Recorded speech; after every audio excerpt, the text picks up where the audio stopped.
human rights series at the initiative of Martin Frank Rubinstein, and on the behalf of the LICRA, the International League Against Racism and Antisemitism. So the topic tonight will focus on Pascal Bruckner's thought. It's a long time that he deals with, he addresses this question of guilt from his one of his first book, because he's also a writer, but one of his first essay was very famous, Le Sanglot de l'homme blanc, the tears of the white man. And so he will talk still about the tyranny of guilt. And tonight, we are also very happy to welcome a friend of La Maison Française, another great intellectual, Adam Gopnik. Thank you, Adam, for being here once again for be a partner of our discussion, our debates on contemporary thought. And so they will discuss about victimhood, the paradigm of victimhood. So Martin Frank Rubinstein will take over to present, to introduce this debate and our guests. Thank you very much.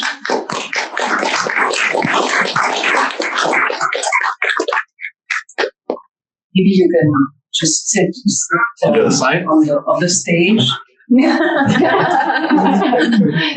So we're here to welcome two great authors and essayists and public intellectuals.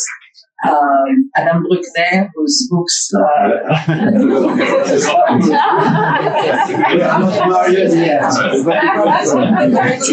haven't exchanged files yet. Pascal Bruckner, whose book on cultural trends been on the bestseller list in France for decades. And Adam Gopnik, who is the New Yorker international extraordinary intellectual, and who spent 6 years in Paris as a Paris correspondent for the New Yorker. And we're here to examine the oppressed paradigm that has been at the center of Pascal's work for many years. And it's a view of society that breaks very much from the traditional Enlightenment view of social progress, that posited that you could have gradual social progress through the use of rationality and a desire for better justice, whereas this oppressor paradigm posits that the West essentially is a system of domination, and that in order to achieve any social progress, you have to rely on a struggle between the victims and the oppressors. And what Pascal has focused on is the notion of guilt that has sort of invaded the Western world based on this vision of history. Going from gradual progress to a never-ending struggle, in his analysis, has created a situation where there's a cult of victimhood that has sort of started to dominate societies. And most importantly, victims have become the heroes of history and the depository of moral purity and moral superiority, and the rest of us, who are not victims, are supposed to represent the evil forces, and the fact that many of people who are deemed to be oppressors have embraced this view of history has added to the confusion, out of guilt, has added to the confusion of the current situation. Pascal titled the title of his latest book is "I Suffer, Therefore I Am," and it basically summarizes the fact that if there's no suffering, there's no honor, and there's no mercy.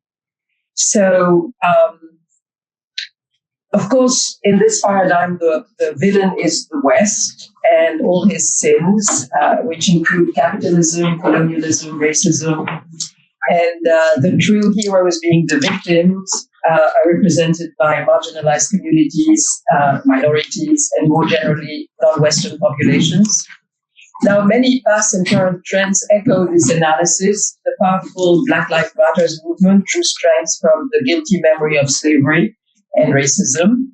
The Free Palestine movement is exploiting the guilty notion of colonialism. Free speech is okay as long as it doesn't touch any victim.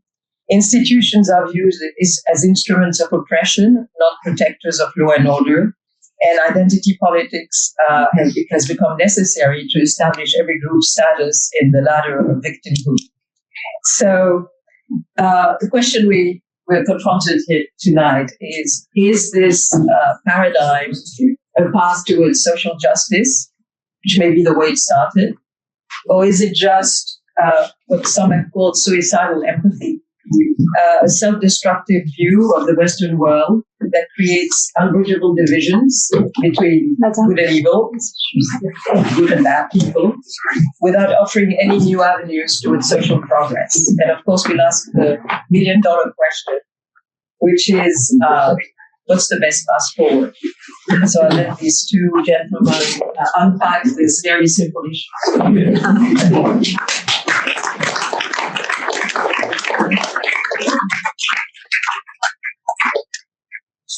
Thank you all for coming and crowding this room. I will play the role of both devil's advocate and interrogator. But before I do, let me just say that I have known Pascal Bruckner for 35 years now.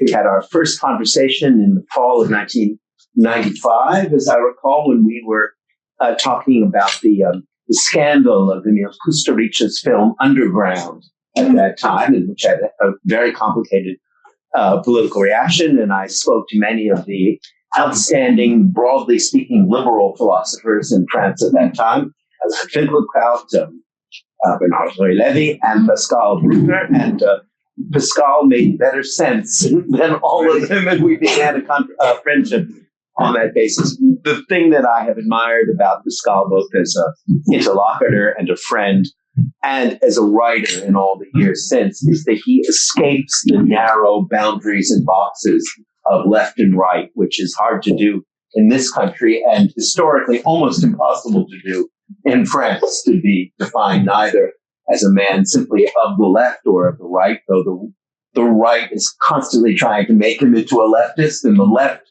is determined to turn him into a man of the right. But like the greatest intellectual heroes like Orwell and Camus, he continues to dance his way outside those neat boxes, and it's one of the things I admire most intently about Pascal's work. I can go now.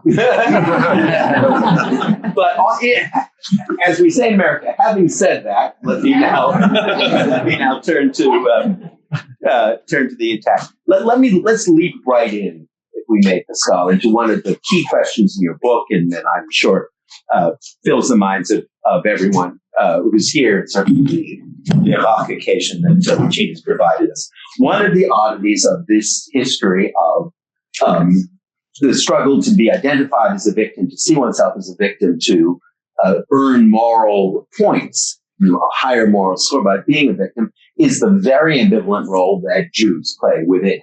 Even although they, on the one hand, they are the model victim of the European tragedy, they are also curiously excluded very often from the very chronicle that you're making. So let's take the easy subject first, and that is to say, To start with the most difficult question. I was hoping you would skip that. So if you take the example of France, after 1945, the Gaullists and the communists together, they had been fighting the Germans, decided to dismiss deportation and concentration camp and to celebrate only the heroes, the maquisards, the people who had been fighting against the Germans. Then it was very necessary for the French to create an amnesia about what it actually to recover and to believe they had won the war without the help of the Americans, the Germans. A little help. Yes, for my friends from over the Atlantic. And the mythology lasted about 15 years until little by little the truth came out and the character of the deportee prevailed over the one of the resistance. Yeah. And and little by little, the suffering of the Jews and gypsies in the camps won over the courage and heroism of the resistance. And as a central image of the experience. Yeah. So two things happened then. The experience of suffering had to take the Jewish suffering as a yardstick.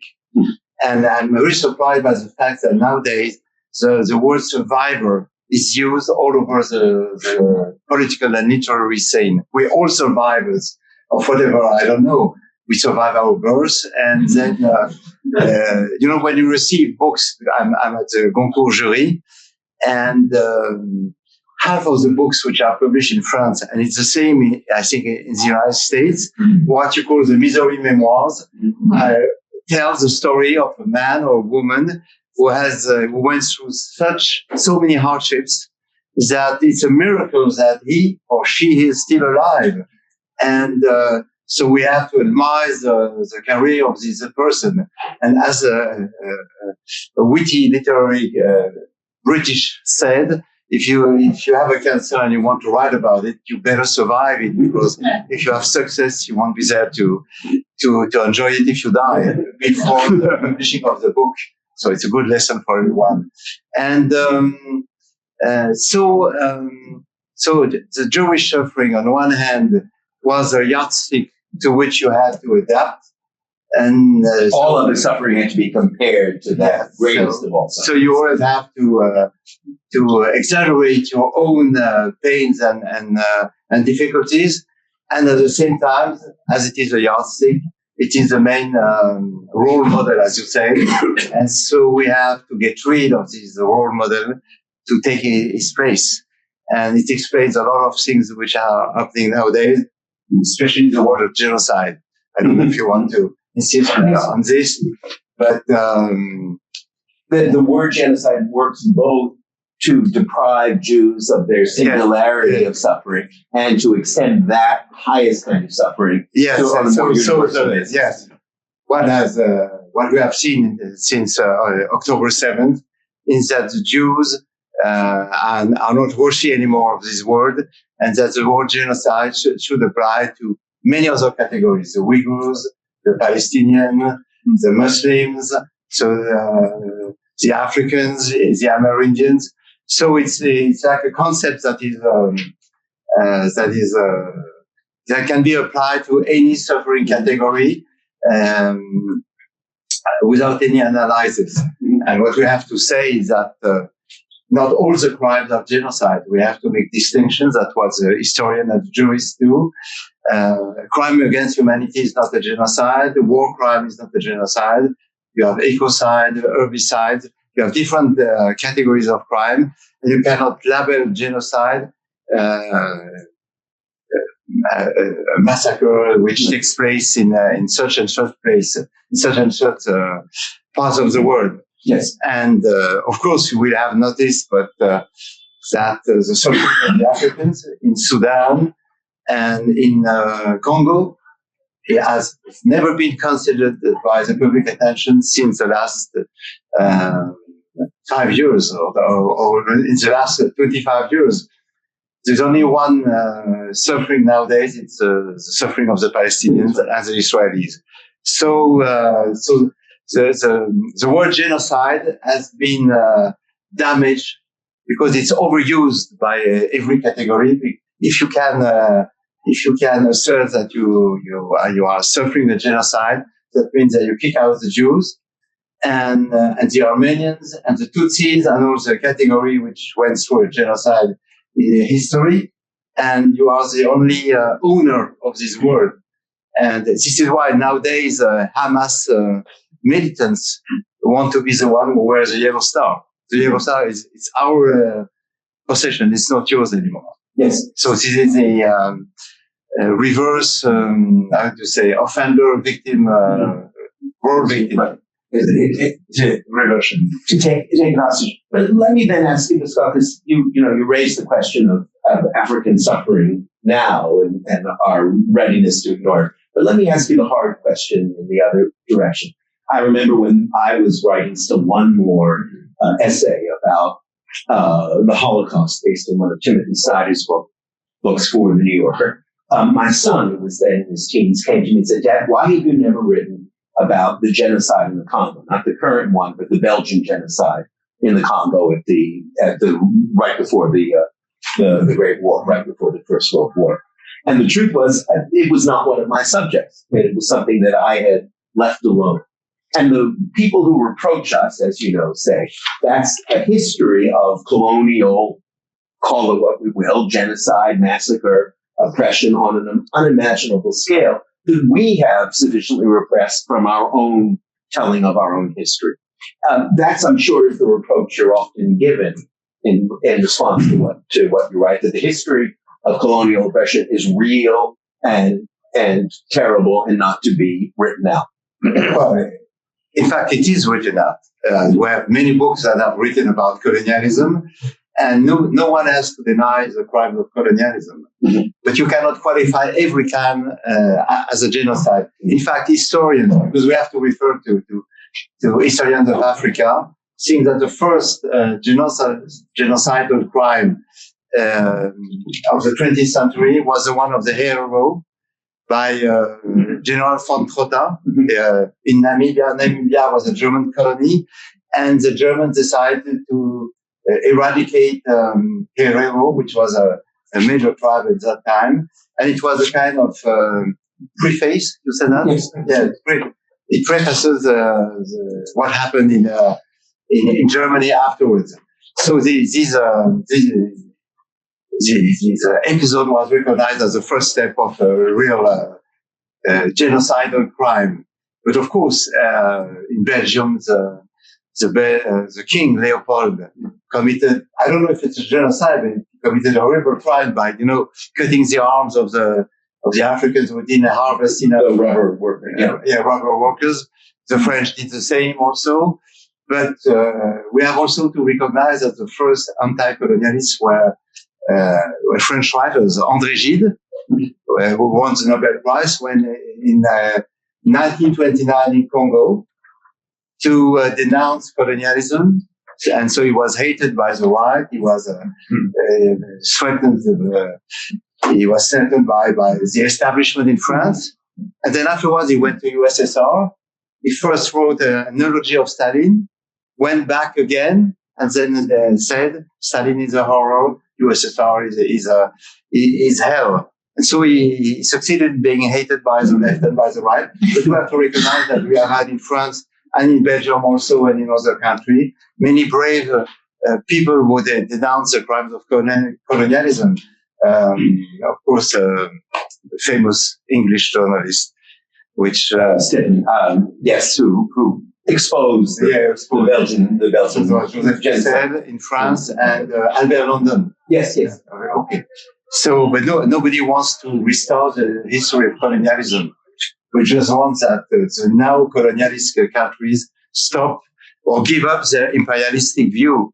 I mean, of course, I'm thinking about Russia. But, Vladimir Putin never gave up the dream of reconstructing the Russian Empire.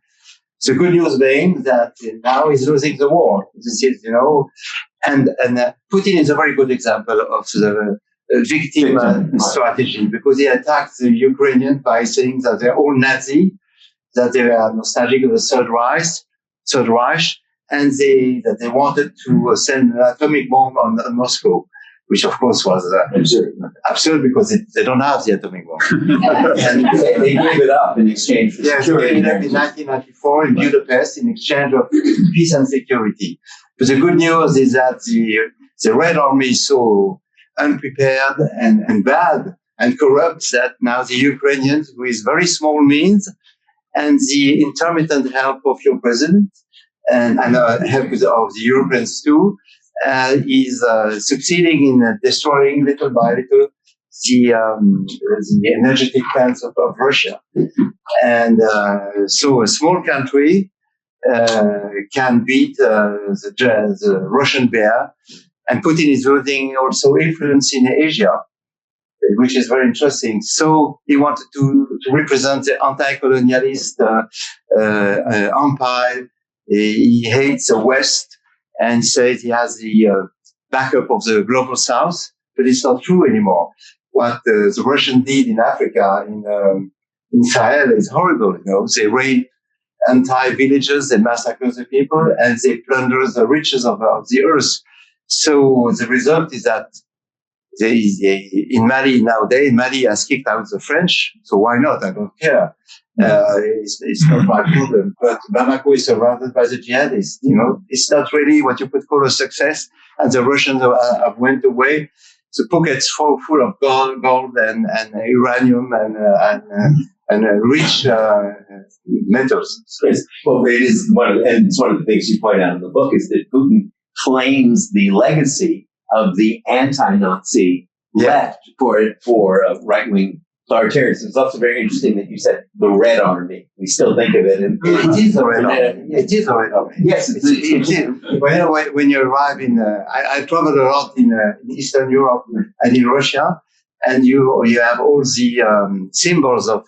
You have Lenin. You have. I was in Moldavia 3 weeks ago, and you still have the symbols of the Soviet Union.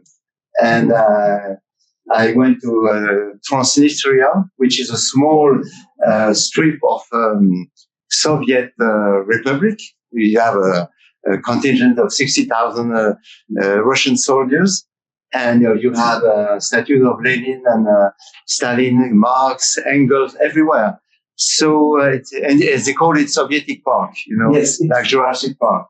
And no, communism is not dead. It's an illusion of the West. Communism is not dead, and many people regret it because it was a symbol of security and grandeur. Order. Yes. And so yes, just to come back to one thing you said, I think that we have two concerning the victims and the oppressors. I think we have two systems of thought. The first one speaks the language of the executioners, like the Nazis did. We are the strongest. We are the blonde brute, yes. As Nietzsche wrote, and we deserve to oppress all the other people, including the French, including the Italians, those fake white people, because we're not white with the upper race, and we will destroy all the impure races under our rule. So this was the speech of Hitler until the last year of the war, where he turned to the victim speech. Communism was much more intelligent. Obviously, that Hitler in the last year of the war turned on his own people and said they were unworthy. Yes. And his last plan was to slaughter all the Germans and worship of his own ideas. Yes. But communism has borrowed everything from Christianity. In fact, Marxism is a Christian heresy. And communism say we speak in the name of the suffering people, of the exploited. And so the working class will save humanity by creating a classless society. And this was a beautiful idea, in fact. I understand that for 150 years, many people were ready to sacrifice their life for the communist ideal. And in the name of this ideal, Stalin, Lenin, Trotsky, because Trotsky was just a failed Stalin, because he's sentimental. Yes, he's a wonderful character. His biography is fascinating. But had he been in power, he would have been worse than Stalin. What he did when he was running the Red Army was horrible. No mercy for the bourgeois. And there was bourgeois whoever opposed him.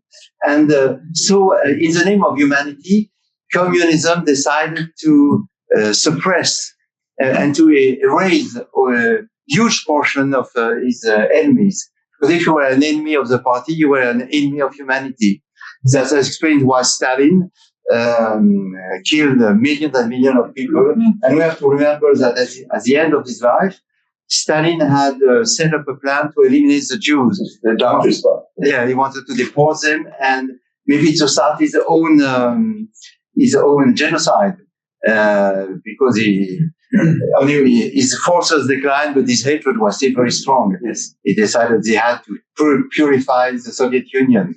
And Beria saved many Jews from being killed at the end of his life before being shot by Khrushchev. It's a wonderful story. The story of USSR and Russia is fascinating. Yes. And so we are, when you speak in the name of the oppressed, you are always right, because you designate an enemy who is the embodiment of the devil.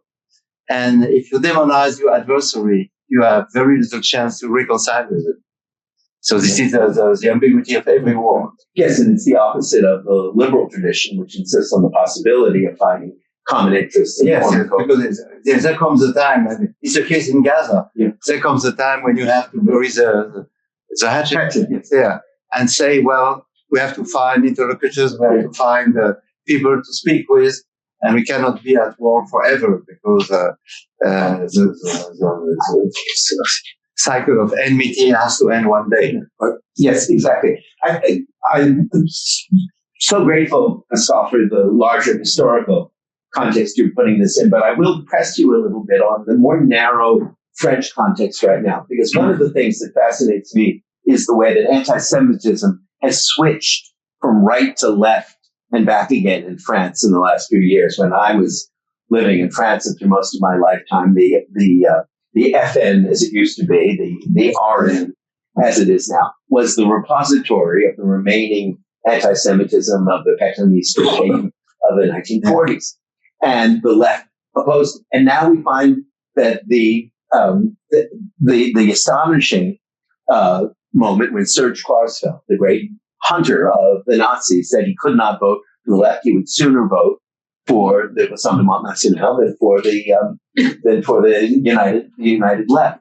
How did this come about that the left and right could switch roles that radically when it came to the fundamental question? Yes, it's a terrible reversal. You know that Jordan Bardella, who is the leader of the Rassemblement National, has been received and greeted by Benjamin Netanyahu. And I don't think it's a good news for Israel and for France. So what happened? I think the left, the French left, felt deprived of a theory. Socialism was a failure in the USSR. So the whole basis for social democrat ideology was fragile. Since the French left took wokeism, American wokeism, as a breeze of fresh air coming from the other side of the Atlantic. The parenthetic, it fascinates me that wokeism is the word used in France. Yes. Yes. Well, you have to remember that wokeism is a French creation, because it comes from the French theory imported to the United States by Michel Foucault, yes, Gilles Deleuze, Jacques Derrida, who were stars on the campuses at that time. Yes. But it was reprocessed by the American mentality and sent back to France. It's exactly like the reverse of the discovery of film noir by French film. We made the movies, they gave it a name, they sent it back to us, and now we say film noir. Yes, exactly. And you say wokeism. So we say wokeism because we don't have a good word for it in France. So first, the left adopted wokeism. Right. So we started to do what we never did in France, at least in the left, to care about the color of our skin, our religion. French is a laïque. Mm-hmm. I don't know if it makes sense in America, but at least broadly speaking, we have had many arguments with our American friends on that topic. And so the left, the French, which always identified itself as universalist. Yeah, universalist. Right. In France, religion has to remain the private domain, and in public, we don't want to know which god you worship and what ritual you follow. We don't care. I don't know if it's true anymore, but at least this is the theory.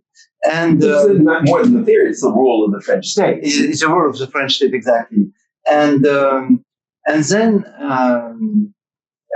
comes the Israeli situation, and then little by little, the left, since 2019, developed a kind of suspicion towards Israel, towards the Jews. And the first one who switched to a real anti-Semitism was Jean-Luc Mélenchon, when he took part of a demonstration against Islamophobia in Paris. And this guy, who was a pro-Israeli fighter, a radical laik, Mélenchon, he hated religion, suddenly turned as a Muslim bigot. And there's the same guy who said 3 years after, I don't have to like Islam, I don't care about Islam, I don't care about religion, fuck the religion, fuck the imams, the rabbis and the priests. Suddenly, for electoral reason, starts to care about the plight of the French Muslims and to insist on the racism they are supposed to suffer. Is this pure opportunism? That's one of the questions I wanted to ask you. Or is it ideologically motivated? Honestly, I can tell you. The guy is very good. If he plays, if he performs, he's a good performer. But now I think he's an old-fashioned anti-Semite. Yes. And it reminds me of a character whom you probably never heard of in America, Jacques Doriot. Oh, yes. Jacques Doriot was a member of the mayor, wasn't he, at one point? Yes, Third International. He wanted to be secretary of the French Communist Party in 1938. Then Stalin dismissed him in favor of Maurice Thorez. And as a proof of grudge, Jacques Doriot was a very good speaker. He could inflame crowd. A demagogue, as we would say. A demagogue, as we would say. A demagogue, yeah, a good orator. Yeah. Yes. Turned to Nazism, and he decided to collaborate with Nazi, and he died in the LVF, Légion des Volontaires Français. He actually joined. He wasn't just a pétainiste. Yeah, right? No. So he took to arms to fight the Soviets, yes. And he was killed either by the Germans or by the British in 1945 when he tried to go from Berlin to Sigmaringen, where, as you probably know, Sigmaringen was a last castle where the remains of the French collaboration were all staying together in a beautiful castle in Germany with a strict hierarchy. At the top there were Pétain and the member of his government, and in the cellar was the minor collaborationist, and in the middle was Louis Ferdinand Céline, who wrote a beautiful book about this, La Château l'Hôte, and he was mocking all these collaborationists and trying to escape to Switzerland to save his gold, because his hatred of Jews was, of course, accompanied by the imitation of their avarice. Yes, exactly. So, he left Germany with he was all covered with this old gold lingot, I don't know how to say. Gold leaf. Gold leaf, yeah. Anyway, that's another story. Fascinating, but this is the history of France. So Mélenchon reminds me, Doriot, he has the same face, he's the same orator, and for me, he's a fascist, extreme left fascist. And so we have to understand that in the 30s, a few theologians, among which a guy called Horowitz and Habermas also, they theorized the rise of the red-brown current. People were mixing Bolshevism and Nazism, and I think Mélenchon is one of them. And his aversion for Jews is really open now. But so the left followed his lead because he's very strong. He has a lot of influence, and so the leftist anti-Semitism is a virtuous anti-Semitism. It's not the one of the right. It's a new one, It's in the name of humanity, the name of justice, in the name of the Palestinian people. So it's very hard to counter it, and that to counter. Yeah, it's very hard to counter because people say that I am anti-racist. I'm not anti-Semite. I'm anti-Zionist.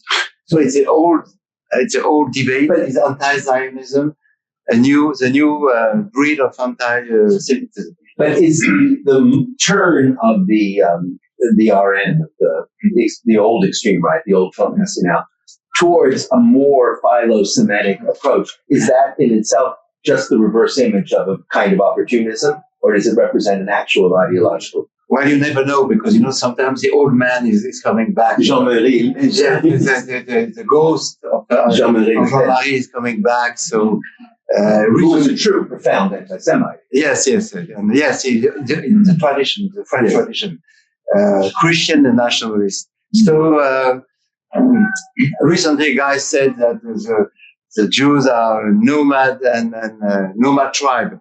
He calls the Jews a nomad tribe without any attachment in any country. So you never know with that, but I wouldn't vote for them. So nowadays my position is very simple. Neither LFI, neither RN. And there's another... LFI being Mélenchon. And there's another reason for not voting RN. At least for me, they forgot to have a brain. So who is Marine Le Pen? She's a cat lady. She loves cats. She went to see the prime minister with kitten in a bag, which was feeding them with milk. So it's very touching. I'm very moved by that. We love cats in the family, so it's not a problem. But I don't think and adopted son, Jordan Bardella, is brain Marine's adopted son, so to speak. He's brain dead. I mean, he's too young. The brain didn't grow up yet. So if you look at the economic position of the Rassemblement National, they've changed all over the last 10 years. First, they wanted to leave euros, and they okay, we remain in Europe. And during the COVID, Marine Le Pen said that the vaccines were dangerous, that we should not use them. So finally, she changed her mind. So one day she has a leftist program, the next day she's a liberal. So, I'm afraid that those people, they're very good at pointing what's wrong with France, especially the immigration problem, which is true. It's not something you can dismiss with a shrug. But I wouldn't give them the reins of the French state. I want to come back and discuss the immigration problem, but I don't want to narrow you too locally, too provincially, just to what's happening in France. But of course, it fascinates all of us, and we want word and understanding of it. But because there's a universal problem, and we feel very strongly here. When I lived in France for a long time, the center was strong, socialists on the one hand and the Gaullists on the other hand. And yet we've seen the collapse of both the Socialist Party and the Gaullist movement as a movement. The Gaullist movement always fascinates me because it never keeps the same name for more than 5 years at a time, right? It's the Rally for the President, then it's the Union for a Presidential Majority, then it's the Republicans now, and so on. We see the same thing in America, that the center cannot hold, that the old parties at the center, even in the face of the people you will not vote for on left and right, nonetheless, the traditional classic center seems weaker even than either of the extremes right now. How can we explain that? Oh, well, this can be explained by the policy of Emmanuel Macron. Even if I voted for him twice, and he's very bright, he's very intelligent, he's a seducer. And you cannot be... he knows Molière by heart, and he's... Yes. No, that's what he says. But you cannot be a good leader if you want to seduce everyone on each side of the political spectrum. Right. You have to choose, and you have to say no. And Macron also is very narcissistic. He's young, he's handsome, and he doesn't want to be surrounded by collaborators as smart as quality. Quality. So this is a real problem with him, and he did a lot of mistakes the last 2 years. So now we are in a very bad position. We change government every 12 days, like the Fourth Republic. Yeah, like the Fourth Republic, and I don't even know if the government will be still alive tomorrow morning when I get up. But as we said before, when we spoke in private, France is strong, so the political organization is just transitory, and France will remain. But we have to wait until we can vote the budget and we have a new majority. But politicians, they just jump at the throat of each other just to be to have a position of government. That's the classic way of thinking about French politics, right? It's all out of damier, right? It's a group of. Unfortunately, it's not always wrong. Right. Yes, and so that's one way of seeing it. But if we actually had this, it's what we've lived through in America in the last few years. If you actually had a government of the extreme right, if the RN won the majority in the assembly and potentially in the presidency, would that not mark a radical change in French history? Yeah, it's a radical change about immigration. Yeah, certainly, they will try to do to take measures, but for the rest, I don't know what. I don't even know if they have a program. If they have an economic program, a political program. You know, they borrow measures to the left, to the right, to the liberals. And as I said, they switch from one side to the other constantly. So it's, I'm not even sure that there would be a change, you know, to be like puppets in said, at last we're here, we have the power. They've been looking for power for so many years. And there is a theory going on in France. I don't know if it's true. It is that, Marine Le Pen and Jordan Bardella don't want to go, Into power. No. You know why? Because they would be scared. They have no experience. And 1 year ago, remember, you probably didn't follow the story, but Jordan Bardella was about to be named prime minister. He was totally surprised, and he was afraid. He was terrified, and he did everything not to go. To Matignon, because it would have been terrible for him. And I don't think Marine Le Pen is prepared for that. I always remember one thing about her. When she was here in New York, waiting to be received by Donald Trump. You remember that? She was in Trump Tower with a secretary, and she was like a little girl waiting for Daddy, but Daddy never came down. He said a second rank advisor saying, "Who are you? What do you want? What are your chances to come to power?" And so I don't think they're fit to rule France. He did invite Eric Zemmour to his inauguration. Yes. Trump did. Yes. Yeah, but Zemmour, you know, he lost. Yes. He's a loser, so what else can I say? He's a loser when he was. I shouldn't say that because I don't want to be too French. I don't want to be too bitchy. Please, it goes no farther than this. Yeah. So yes, of course. When he was in Mont Saint Michel, he was running for election, and it was a huge win that day. And it was a huge win at Mont Saint Michel, which is always windy. Right? Yeah, but he was on the podium, and he gave me the impression he was about to fly away. He wanted to say, "Eric, stand firm. You're going to be taken away into the sea. Be careful." Yes, no, it's no. So I don't know who is capable on the extreme right to rule France. So people speak about Sarah Knafo, who was the ex-wife of Eric Zemmour, but I'm not sure she's fit for the job. We need actually. What were they actually married? Sarah Knafo? Yes. I think they have kids together. No, they don't. Huh? She's just their boyfriend and girlfriend. That's what Knafo has no children with Eric anymore. No, it's over. That's what I had thought. Who knows? Knowing those two, yes, it could end dramatically in any moment, but they don't have children. Well, he has children from previous marriage. I've lured you. I've seduced you, Pascal, into the shade of that of French life right now. But I will allow you to escape into the more cosmic questions, because the core question at the heart of all of your writing, something that we share, is how do you perpetuate Enlightenment values in a time that is hostile to them? What is the means by which the values of the best values of the Lumière can persist?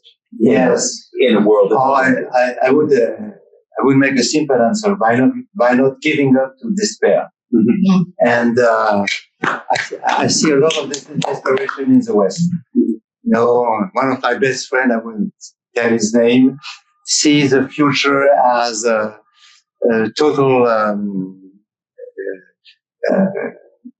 failure. Is this the John to your Paul?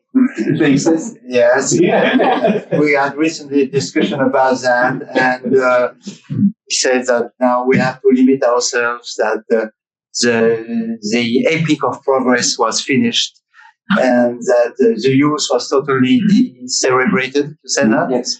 And that the AI... We don't say anything quite that grand. We just say ignorant and foolish. that the AI was going to kill mankind, and that he was leaving the earth with a heavy heart. Finkelkraut says to me. I won't go to him because I like him very much, but we have a profound disagreement. But he's not the only one.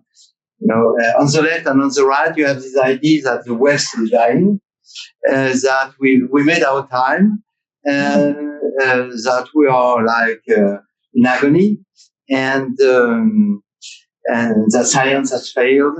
The progress is a miserable project. Science has failed in the sense that it's led us to a technological dystopia. Yeah, dystopia. And that what is waiting for us is a bleak future which will destroy all the coming generation. Mm-hmm. And I think exactly the opposite. That's absolutely untrue for me. First of all, we have to praise the progresses of science and medicine.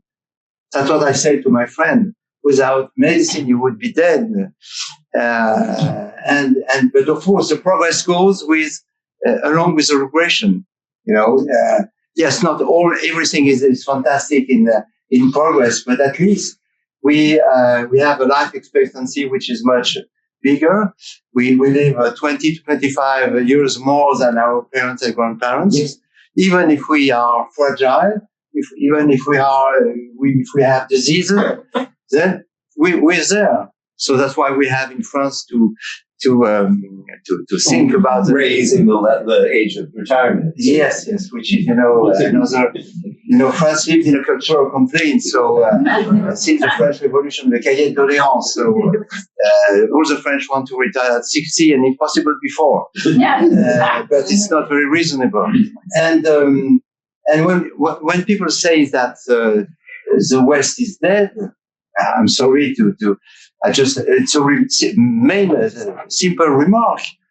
The whole world wants to come to the West, to Europe. People in Africa, they take horrible risks to cross the sea and to live in France, in England, in Germany, in Spain.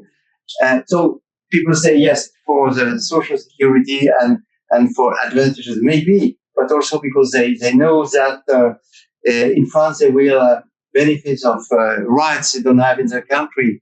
A lot of women from Muslim countries want to cross the Mediterranean Sea because they are suffocating under the rule of imams and ayatollahs, under the rule of the fathers and the brothers, and they want to benefit from women's rights in the West. The Russian war in Ukraine is very interesting also because, in February 2022, everybody thought that the Ukrainians were going to be crushed, and we all thought like Biden, can I send you a taxi to extract from Ukraine? And this small country, as Zelensky said, and send me a tank. Send me a tank. Yes, exactly. So, and even nowadays, it hurts me to say that, but look at the trip of Donald Trump in Asia. He's welcomed as a savior. And it's a very bad news for Putin, because Putin counted on India, on Malaysia, on Indonesia to be welcomed as a hero, an anti-colonialist hero. It's not the case. So we have stupid leaders. We have clowns at the head of the state. Yes, most certainly. But all in all, America and Europe are still more attractive than China and Russia. Who wants to flee to Russia? Is one of you who wants to live, Putin's Russia wants to live in China, even if China has done a huge effort to modernize itself, and it's a great civilization. I don't want to challenge that. But so people are migrating towards Europe and America. So all in all, we still have the inheritance of the Enlightenment still shines. Yes, still shines. Yes. And I'm very close to Arab intellectuals and Muslim intellectuals in Maghreb and in Middle East, and what they try to install in the country is an Enlightenment regime with human rights for everyone, diminishing of religion, the separation of the church, not the church, of the mosque and the state.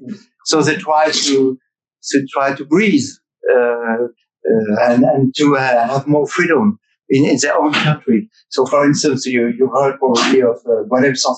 It is a French-Algerian intellectual who is jailed in Algeria for 1 year now, for almost 1 year. He might be released next Saturday. He might be, it's not sure, thanks to the reconciliation of Algeria and Morocco, who is induced by, guess whom? Donald Trump. Yes, I'm very sad. I'm shocked that our president didn't do that. But so yes, Enlightenment values. I don't see any other guide for humankind that the Enlightenment values, and then the light of the reason also. Thank you, Pascal. Let me ask you one more question before I open it up to some questions too. This is something I don't think I've ever asked you. I just finished writing this morning a new introduction to Camus' The Possessed, his play, his adaptation of Dostoevsky. And I realized that Camus is the writer I go to most often for wisdom, understanding, and reassurance, broadly spoken. Who's the writer who you turn to most often, the philosopher or novelist? When I was young, I was a fan of Jean-Paul Sartre. Yes, I was like the character in Boris Vian, L'écume des jours. And until I realized that there was some flaws in the theory. And I realized that in May 68, I was at the Sorbonne. There was a huge meeting. And the hero of my youth, Jean-Paul Sartre, was a beautiful writer. I still admire him as a writer. I think he's a genius in his kind. I saw a small man, half blind, and he would try to take the microphone, and the crowd say, "Shut the fuck up, Sartre. You have nothing to say. Ferme ta gueule, Sartre." And I was so disappointed and saying, "What? My idol is being trampled upon by those stupid students." And I was one of them. And after that time, I reassessed my judgment. And of course, I turned to Camus and Raymond Aron. Aron, of course, Aron is the real moderate thinker of modernity. In France, yes, exactly. Yeah, nowadays Aron is very popular, but of course Camus has a style. He's a beautiful writer. And in every difficult situation, yes, I'm like you, I turned to Camus. But even if he made a mistake about Algeria, but he died too early to see the independence of Algeria. But anyway, his books are still very inspirational for me. He made a mistake about Algeria, but it was an allegiance to his mother. So let me forget it. But he saw that Algeria and France would remain united. And Raymond Aron, the first one in 1957, wrote that before they all came back to power. Yes, he said we have to part. Colonialism is a dead end, and it's a moral conundrum. We are going to lose all our esteem, and of course, seen from the point of view of the present time, the colonial adventure is a nonsense. Yes. But well, as late as 57. Yes, so it was extremely insightful at this time, and Sartre, of course, pushed the violence, violence against the French. In all our time together, I had never asked you that question. I'm delighted that we have the two favorite writers, Camus and Aron, to share. Do we have time for a few questions? I like time. Jump in here, please. Danny. So if you pass it Oui, merci. Je vais poser ma question en français. Donc, vous pouvez traduire s'il y a des personnes qui ne comprennent pas. Alors, Pascal Bruckner, dans quelle étrange croisée vous êtes? Vous menez une croisade contre les victimes. Sans nouvelle idée, bien entendu. Sinon de dire que, comme vous venez de le dire, les victimes exagèrent leurs propres peines et difficultés. Et en menant cette croisade d'essai en essai, vous semblez passer pour quelqu'un de courageux et curieux, parce que j'ai lu à propos de vous, un peu avant cet entretien, on dit subversif, à contre-courant, etc. Alors que je ne vois rien de courageux dans cette posture-là. Je veux dire, c'est la posture du pouvoir classique, basique, que Raymond Aron, effectivement, que vous devez citer, défendait. Sauf que lui, quand il défendait cette position, il ne prétendait à aucun moment d'être subversif, d'être à contre-courant, comme, pas vous le dites, mais comme certains disent de vous. Donc, en voyant cette étrange croisade, et j'entends une autre question aussi. Alors, je vais prendre mon temps. C'est pour ça que je suis venu. On était partagés dans le département. On venait en parler. Vous n'arrivez pas à me faire taire en 3 minutes. Je donnerai 3 ou 5 minutes. Donc, si ça marche pas, je donnerai le micro, je parlerai quand même. Ok? Vous voyez, cette étrange façon des gens qui disent que tout le monde se victimise de ne pas pouvoir écouter 3 minutes, est aussi très, très grave. Donc, je vais continuer. Vous voyez, je vais même m'asseoir. Je disais que j'étais aussi curieux du public. C'est-à-dire, je me demandais, c'est qui les gens et quel est leur intérêt. Bon, j'ai vu une partie du public partir à raison, j'ai souffert le reste de notre affaire, pour vous demander, mais quelle est votre motivation? Quel est votre but? Où est-ce que vous voulez arriver? Théoriquement et pratiquement. En fait, votre but, c'est de dire aux victimes de crier moins fort. En fait, ils savent déjà qu'ils peuvent crier moins fort, enfin, ils crient bien comme leur sang. Qu'est-ce qu'on peut faire avec votre idée sur la victime ou sur la victimité? Bon, voilà, vous avez débuté un certain nombre de choses, vous êtes en situation de pouvoir, avec ces idées-là, sans écrit notable, vous caracolez maintenant au comité du prix Goncourt, bon, c'est comme ça, mais qu'est-ce qu'on peut faire avec cette pensée? La seule chose que je peux faire, c'est au minimum pérorer moi-même des clichés et des choses simples. Non, le machisme et les féminicides, ce n'est pas la faute des féministes ni des femmes. C'est pas vrai. J'ai jamais dit qu'on pardon, je pérore moi aussi des choses simples, puisque vous me mettez en situation d'être tout aussi caricatural que vous, parce que prenez le temps de démêler tout ce que vous avez dit, je peux le faire, mais vous voyez, on attend déjà le micro. Non, le racisme n'est pas la faute des antiracistes, ce n'est pas vrai, ce n'est pas un sanglot, et oui, l'Occident qui essaie de s'amender est probablement plus intéressant à vivre, comme vous le dites, que la Chine ou que la Russie, mais est probablement plus intéressant à vivre que la Chine ou la Russie, mais ce n'est pas du tout grâce à vous. Vous ne supportez pas 3 minutes. Hein. Même que vous en perdez, je sais. Et en général, la victimisation est plutôt, mon cher Pascal, la faute des bourreaux. Qu'est-ce que vous faites de ça? Merci. So, in the interest of folks that don't understand French, would you be able to perhaps? Thank you. J'aimerais bien que Jean-Pascal le fasse. No, it's okay, but there's a number of people in the audience who don't speak French, so I think Pascal responds in English. Yeah, so if you could respond in English and just kind of take there was quite a bit. But yes, ça peut être transcrit en démo. Absolutely. I think maybe the best way would be to just, when you respond, mention his comment and then move on. So my friend over there accuses me to have a useless philosophy and to blame the victims for what they are and for their misery and for their crime. Do I summarize well what you said? For now. And well, it's too bad you didn't read me, because if you had read me, you would have never said that. And I never wrote one line which looks like a speech. And so what can we do with that? We can do a lot with my book. I hope so. I hope I'm not only read by oppressors and people of power, also read in every continent, especially in Africa, by many African readers who told me that my books, especially The Tears of a White Man, help them a lot to get rid and to understand better the situation compared to the dictatorships that were oppressing them. And I try to have, to answer to you, I try to have a complex thought. I try not to simplify too much the word in two parts, oppressors and oppressed, because as you know, the oppressed of one day can turn into oppressors the next day. This is all a story of a lot of new societies, you know, and no one makes a better executioner than an ancient victim.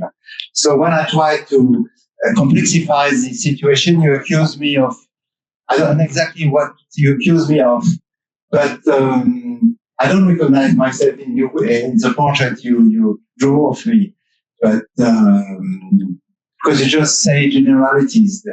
Can you quote one of my texts? Avec plaisir. Hein? Avec plaisir, mais j'avais pas plus de 3 minutes et je savais que ça allait se passer comme ça. But we should have a debate, just the two of us. Thank you. Another question, please. I got some. I think something. One moment. Hold on. Let me come back to you. 2 seconds. I have Thank you, gentlemen over here. him first. Thank you for calling me a gentleman. First, in my case. This interesting tour of French politics that we've been on tonight. But getting back to the original topic of the discussion, I'm a bit surprised you haven't mentioned the oppressor versus oppressed paradigm as it's developed on college campuses in this country, but now also in France. I think this ideology is very much is very strong, and I don't want to get into how I feel about it or anything like that. I would like to know what you feel about this development in the academic world on both sides of the Atlantic. But yeah, that's all. Oppressor, oppressed idea expressed on university campuses. Well, as you know, I'm not a professor anymore, so but I'm not familiar with the campuses. But I heard that after October 7th, there was a huge, massive movement, and which made me sad. After October 7th, it's the coming out of a massive anti-Semitism on the campus, as if it had been a sparkle that could stir up a fire all over the West. And as a paradox, once again, because there is a paradox, is that the best support of Israel in the Middle East, guess what they are? The Arab states. The Arab states are support Israel. They never stopped giving information to Israel, Jordan, Egypt, Saudi Arabia. They're not democracies. The authoritarian state. Huh? The authoritarian. The authoritarian state. Yeah. But there's one thing they hate most of all, is Hamas, is terrorism, is the influence of Iran. So it's very shocking to see a youngster in the West praising a terrorist group that will kill them if they were in Gaza. And when I saw Queer for Hamas, I've seen a sign like this. That's insane, because queers in Gaza would be thrown out of the windows and or beheaded, as they have been in Raqqa by ISIS, or they have been in other countries. So, I think there is a misjudgment. It's like a collective insanity that took place in some Western campuses.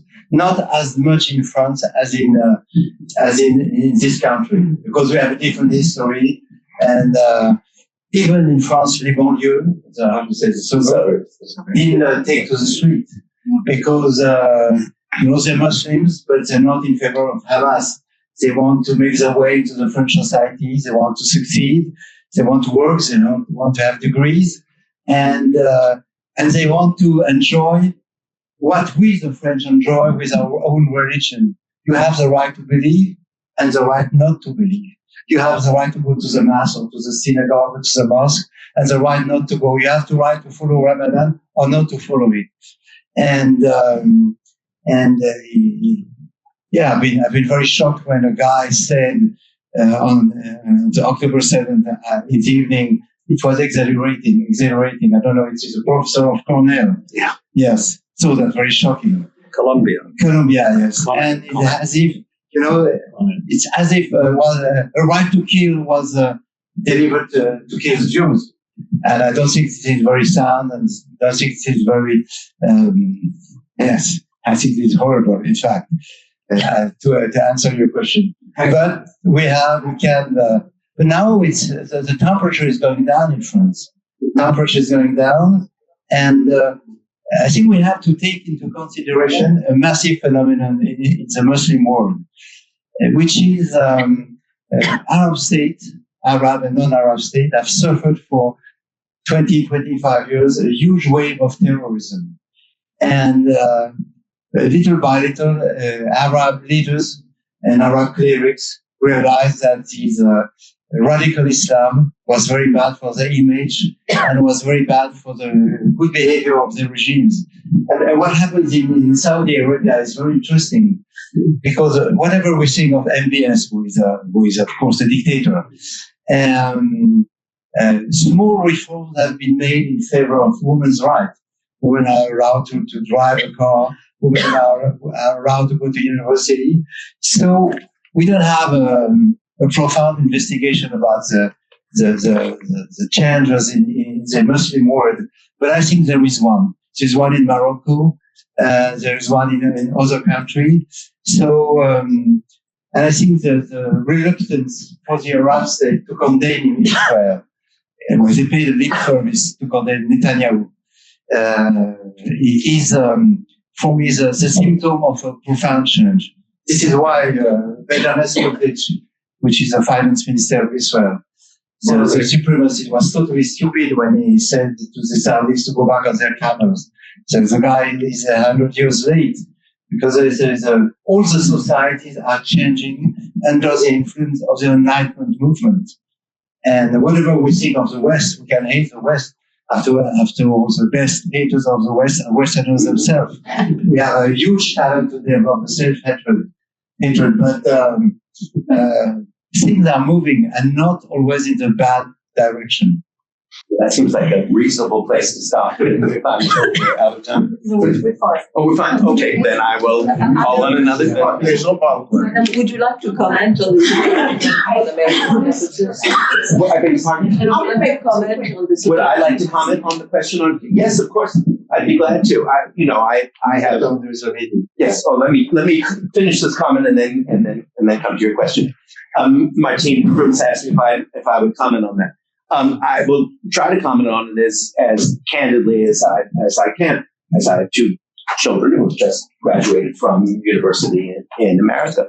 I share all of your general thoughts, but I am obliged to say that the behavior of the Israeli government in their response to October the 7th, a horrific and inexcusable crime that were called the worst moments of the Einsatzgruppen on the Eastern Front in the 1940s, the behavior of the Israeli government, for good or ill, but as a matter of fact, alienated and continues to alienate an enormous proportion of the of younger Americans. It's a hugely dangerous thing to have happen.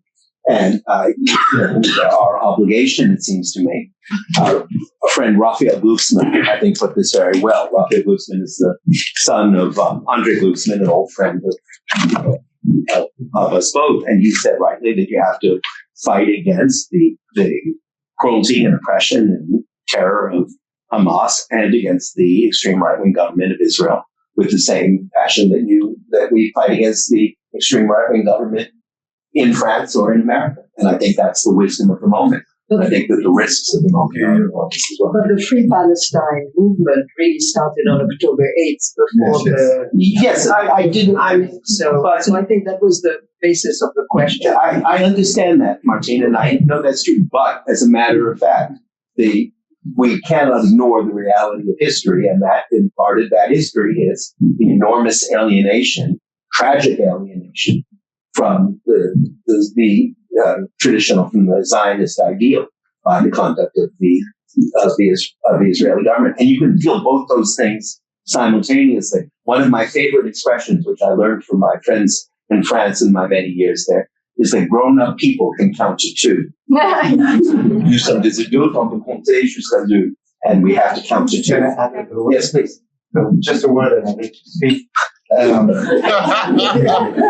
think that Hamas set a trap to Benjamin Netanyahu, and this is the tragedy of this 2 years war. And the trap was that Netanyahu was ready to go on war, not to save the hostages about whom he didn't care, but for just to remain in power. And that's why Donald Trump unexpectedly, and it's not my cup of tea, said to Netanyahu when he had his huge long speech in the Knesset, now be nice now, stop waging war. And now he's forcing him not to invade the West Bank, and now he's forcing him to release Barghouti, who could be the leader of the Palestinian movement, who could reconcile the Mandela of the Palestinian movement. I would say Mandela, but the guy has blood on his hand, but he's very bright. He will be able to reconcile different factions. So my hope is that Bibi will be moved away from the power and brought to trial.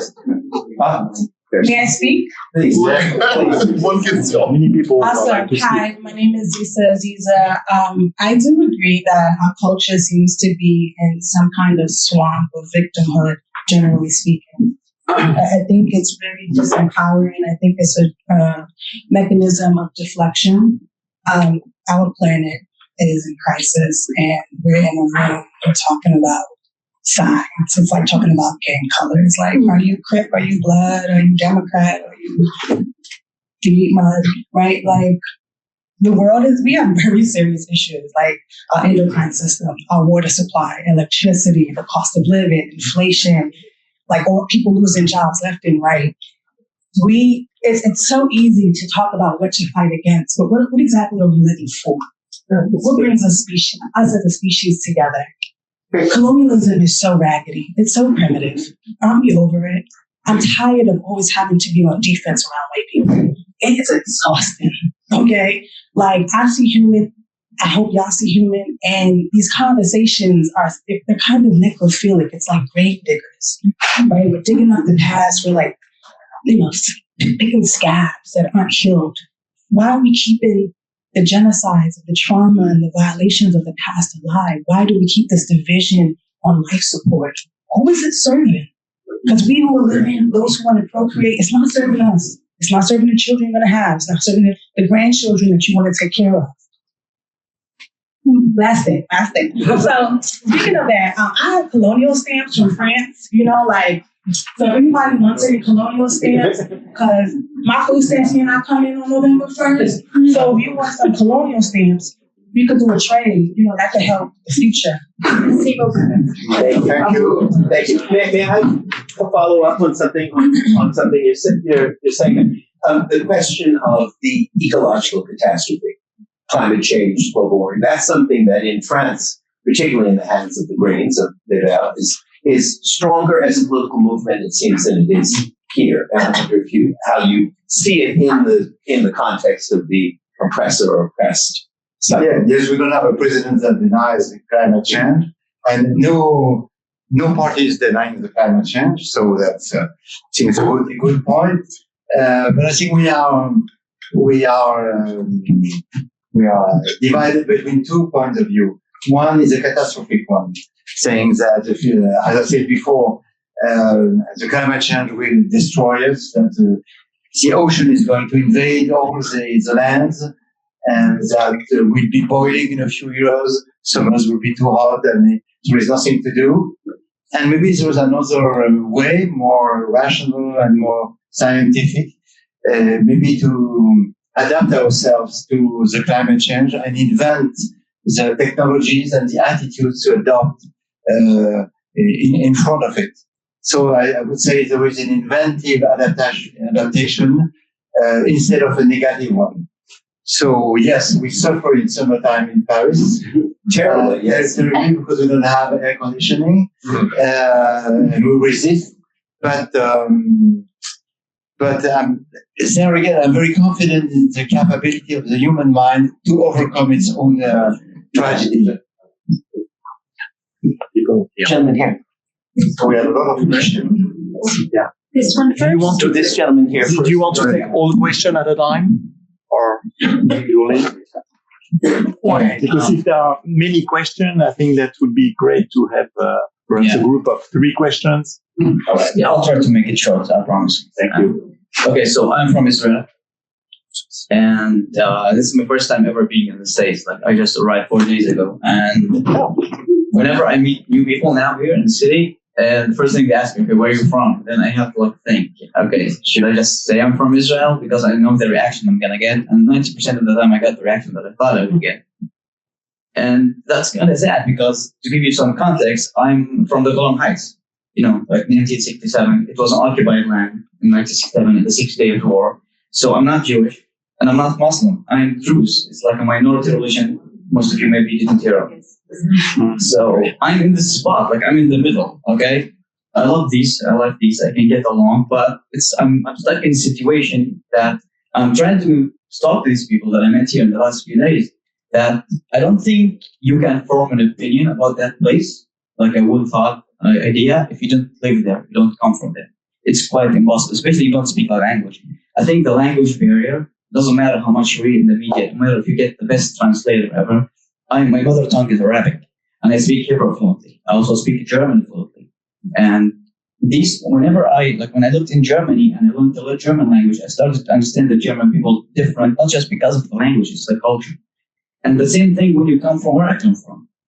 I think most of these young kids here, they look and they see the media and watch what's going on over there, and they think they can form an opinion about it. I don't think it can be done. You have to live there to understand how it's like. So my situation is like this. I am Druze. I'm not Jewish. I like the Jewish people. We go together along.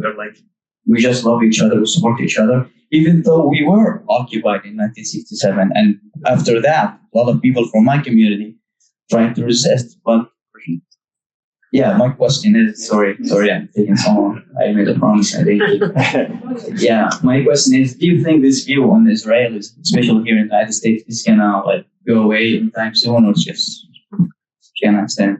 Thank you.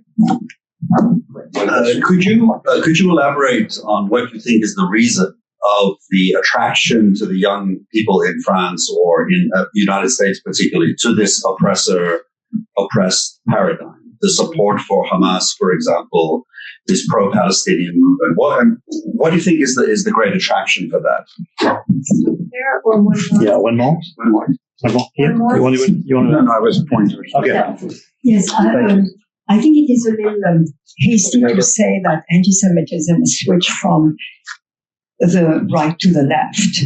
I mean, indeed, Mélenchon, I agree, and certainly a certain type of Zionists, but I think that still on the part of the RN, there was a lot of anti-Semitism, under their Judeophilia. And that was proven in the last election. So I think that really the anti-Semitism is much more on the right and on the extreme right than on the left. So évidemment, ça fait partie de l'élitisme de la vie. So we have On n'a pas le temps de tout délinguer. We have 3 questions. 3 questions. About the understanding of place in all of its complexity without actually knowing the languages, and the culture, the question of the appeal of the oppressor or oppressed, cycle to young people, and finally the question of, is it in fact the case that anti-Semitism has switched from right to left in France? 3 easy questions. The appeal for the oppressors is as old as youth. When you're young, you're fanatic. When you're young, you need simple ideas. So you have to divide the world in 2 parts: the good and the bad, the weak and the strong. And but which is very surprising after October 7th, is the fastness with which. Pascal, were you in '68? Were you on the amounts? Not at all. I've never been a leftist. Yeah. I've always been skeptical, and it helped me. So I didn't join any party. And So, but that's the perpetual appeal, you would say. Yes, it's a perpetual appeal. And I think Gaza plays today the role of Vietnam in my time. But of course, it's Vietnam. We have the feeling to defend an oppressed people colonized by the U.S. imperialism. In Gaza, the situation is more complicated because the Gaza people are suffering under the pride of the Israeli army and the pride of Hamas itself, which is waging a civil war. Nowadays, as we speak. So we should teach the young people complexity, even if we have to respect their source for justice. But in the name of justice, they fall into the worst kind of racism, anti-Semitism, which is, and they hunt people with a Jewish name, German name or Jewish name, which is not exactly the model of justice. The model of justice. It's exactly what Bebel said. Anti-Semitism is the socialism of the fools. Yes. So I hope I have answered partly to your question. So about Israel, yes, we always have to remember that in Israel is composed of 20% of Arabs. You have anti-Arab cities, you have Jews, you have Bedouin, you have a lot of different people. Of course, if people could go to Israel, they would understand better the complexity of the situation. But you also have, as Adam said, you also have a good fraction of the settlers who want to kick out the Palestinian from the West Bank, and those people should be tamed and contained within the range of the democratic system, if it works. Yes. And what was the last question about? Well, no, I would say that nowadays anti-Semitism has extended its span.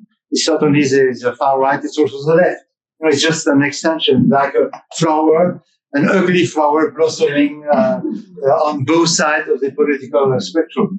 So that's why I will not vote on the left anymore, because they have compromised too much with Jean-Luc Mélenchon for the moment, except for Raphael Glucksmann, who is very clean on this subject.